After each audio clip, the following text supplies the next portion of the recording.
So today we're going to be playing in this Yaki straight lace wig, courtesy of Best Lace Wig. Now what's so awesome is they already bleached the knots for you. It comes with 3 combs in the front, 1 in the back, adjustable straps, and they've even added an elastic band that actually hugs my head. Now I went ahead off camera and cut off the back portion of the lace just because I won't be able to reach that once the wig is on my head. Now we're going to go ahead and customize the hairline. I always recommend you customize your hairline to your liking. Now 2 key tips to a flawless hairline when customizing it yourself is a nice fresh pair of tweezers that work very crisp, which mine are so dull. I am so sorry you guys, it does not work well when your tweezers are dull. Also, I like to spray down my hairline. Some people prefer a dry hairline. I personally feel like I can see better when the hairline is wet, and I just kind of do the pluck, skip a space, pluck, skip a space method. You guys see, this is what I always do, and this kind of is just like my safety net, basically because it is the fastest way to tweeze in my opinion without over tweezing or creating any bald spots.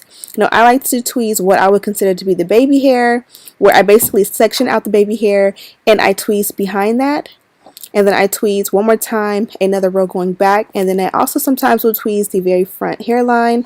Today I did all 3 sections, and you guys can kind of see how it's creating that indentation where it doesn't look too boxy.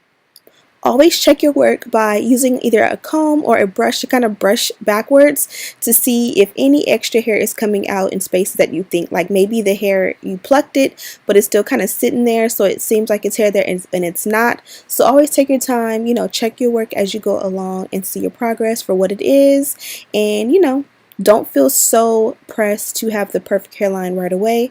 You'd rather underpluck than to overpluck, because you can always go back and pluck a little bit more on a day or 2 later, opposed to overplucking and it just being over for you. Again, this one came with the knots already pre-bleached. That's kind of a tongue twister. So I definitely was excited about that. Still, I do recommend that you go in and wash or co-wash your lace. I did not in this case, but it definitely is much more sanitary to wash all of your wigs when you receive them. You can kind of see here, I'm not thinning out the hairline too much to make it too thin, yet I am cutting out all of that boxy appearance and making it look a little bit more flush, for my hairline. Also, I did the bald cap method in a previous tutorial. I'll have that link down below, but this is always going to help you to have a more flush and flawless hairline when it's all said and done. Now I did trim down what I would consider my personal baby hair. I did a generous amount and I did keep it pretty long. Normally when the wig is already on my hair and I do this step, I would do a thinner amount of baby hair and I would cut it probably half as long as I cut it. So that is just a tip. I did go back in after this video and fix it a little bit, because the baby hair was definitely way too long and it created or made it seem like it was like way too thick, if that made sense. As always, I use my Got To Be Glue's Freeze Spray as my bonding agent. I just apply 1 layer across my entire forehead, including my sideburns. I let it get tacky for about 15 seconds and then I apply the lace on top. I use the rat tail comb to go ahead and press it in any space that feels like it needs a little bit more of that spray to help lay or hold the wig in place. I go ahead and do it, and there is Bay. He has an obsession with ears, so I am working and he is playing with my ears. Yes, crazy. So now I'm going to go ahead and swoop the baby hair. I love foam lotion. It is my favorite method of edge control. It's not greasy and it actually slicks the hair down. You have to make sure you get the right one. The one I use is listed in the description bar and it is bomb. My favorite by far. And I kind of just swoop. Again, don't feel so pressed to get it right the first time. My baby hair here is definitely very baby hairish and very full. So I did again go in after the fact and switch it up so it's not the same appearance now, because I am still wearing this wig 3 days later. So I tried something different. Normally I will just leave the baby hair like pressed and hanging, but I wanted to do the like swoops on the baby hair as well. I've done this before off camera, but I don't think I've ever done this specifically on my YouTube channel. So I go ahead and I swoop it and then I trim off any excess and then re-swoop it. Hopefully that makes any sense.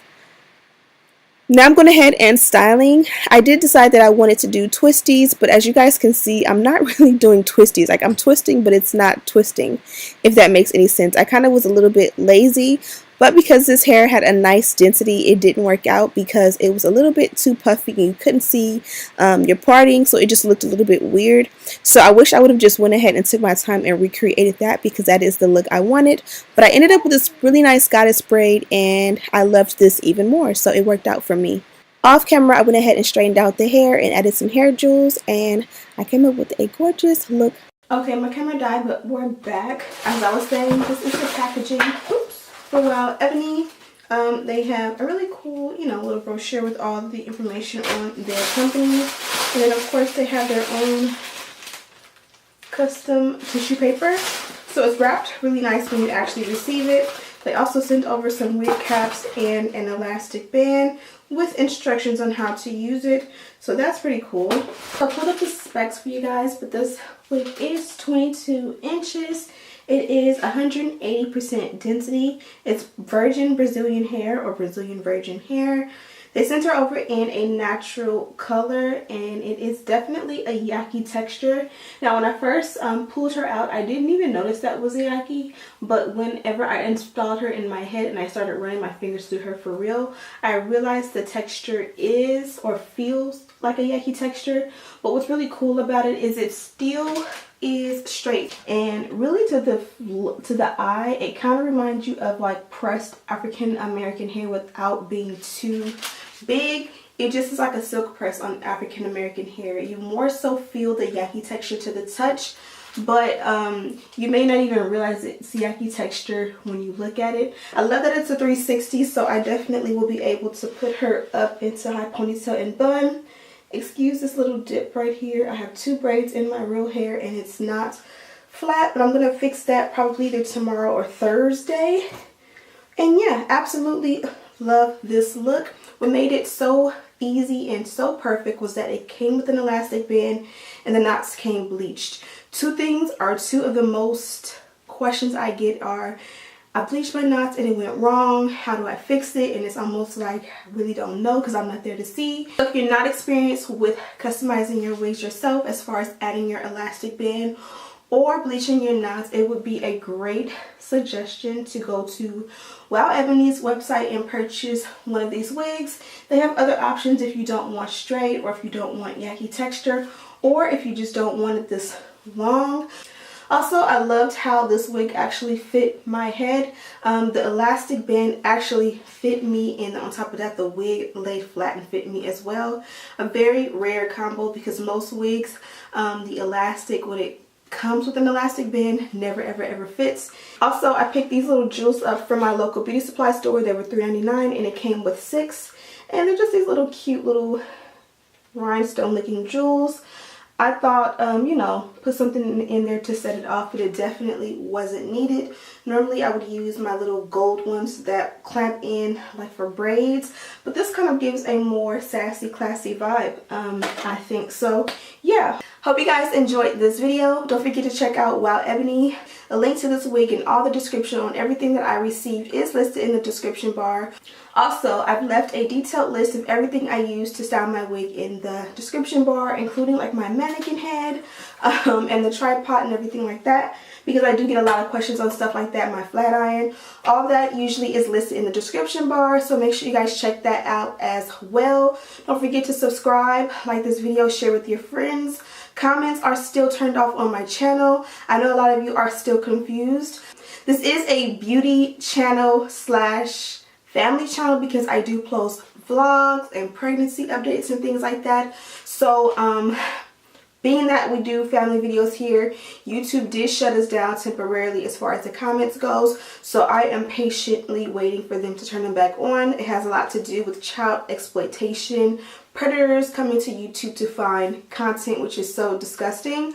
So I do support YouTube in their efforts to crack down on that by any means, but I am ready for the comments to come back because I always want to know you guys' thoughts. If you want to talk to me or communicate with me, you can definitely reach out to me on Instagram. I post there regularly. I'm trying to start posting there more often. So yeah, reach out to me there for now, and I will definitely be the first to let you guys know when my comments are back. I'm sure you guys will see it anyways. But yeah, see you guys in the next one.